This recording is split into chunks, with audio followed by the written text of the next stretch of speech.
कि आजकल जैसे gold very hot topic, right बहुत ज़्यादा बढ़ गया है, महंगा बहुत ज़्यादा हो गया है, सो हर बंदा उसको ले नहीं पाता।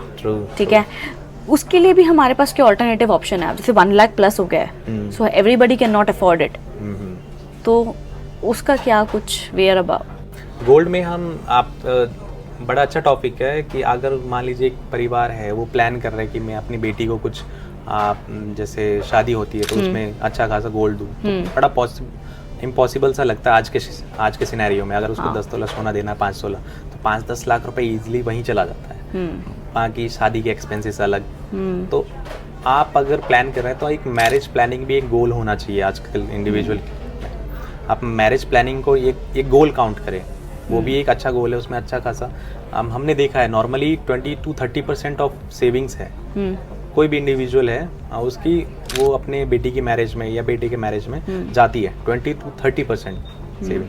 तो आप उसको भी एक प्लान करके चलिए। अभी जैसे आपने देखा होगा गोल्ड 1 लाख टच कर चुका है, तो आपको कैसे स्ट्रक्चर करना चाहिए? आप लमसम में ना जाए, अभी थोड़ा है रिस्क रहता है कि ऑल टाइम हाई है कि मैं लमसम उसमें डाल दूँ पैसा, तो वो एक रिस्क रहता है। आप प्रीफर कर सकते हैं कि SIP, गोल्ड SIP भी एक ऑप्शन है।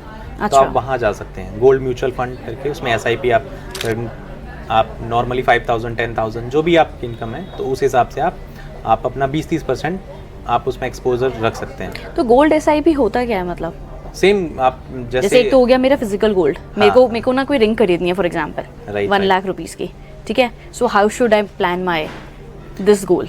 गोल्ड SIP में आपको गोल्ड मिलता नहीं है एक्चुअली। क्या होता है कि आपने जो अमाउंट इन्वेस्ट किया, जैसे गोल्ड की वैल्यू ग्रो हो रही है, तो आपकी वैल्यू सेम प्रोपोर्शन में ग्रो होगी।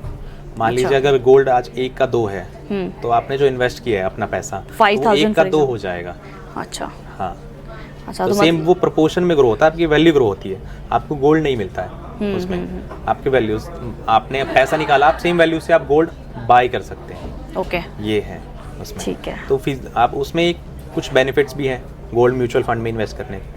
आप मान लीजिए अभी गोल्ड, फिजिकल गोल्ड खरीदते हैं, तो 3% आपको GST पे करना पड़ेगा गवर्नमेंट को, बट यहाँ कोई GST नहीं आप पे करते हैं। और दूसरा आता है कि एक मेकिंग चार्जेस, आपने सुना होगा। हाँ जी, आप बियर करते हैं 10 से 15% मेकिंग चार्जेस हैं। हाँ जी, तो वो आपको मेकिंग चार्जेस नहीं देना पड़ता है। अच्छा, हाँ, ये तो आप वो एक बार गोल्ड का नेम बताएंगे? गोल्ड म्यूचुअल फंड बहुत सारे हैं, जैसे LIC गोल्ड फंड हो गया, SBI गोल्ड फंड है। अच्छा, ऐसे करके कोटक का भी गोल्ड फंड है, बहुत सारी AMC है, सबकी गोल्ड फंड्स हैं। गोल्ड ETF भी होता है। तो मतलब मैं थोड़ा थोड़ा amount every month I can put it into that bucket? उसको भी एक गोल का पार्ट बना के हर मंथ उसमें भी हम कुछ पोर्शन इन्वेस्ट कर सकते हैं।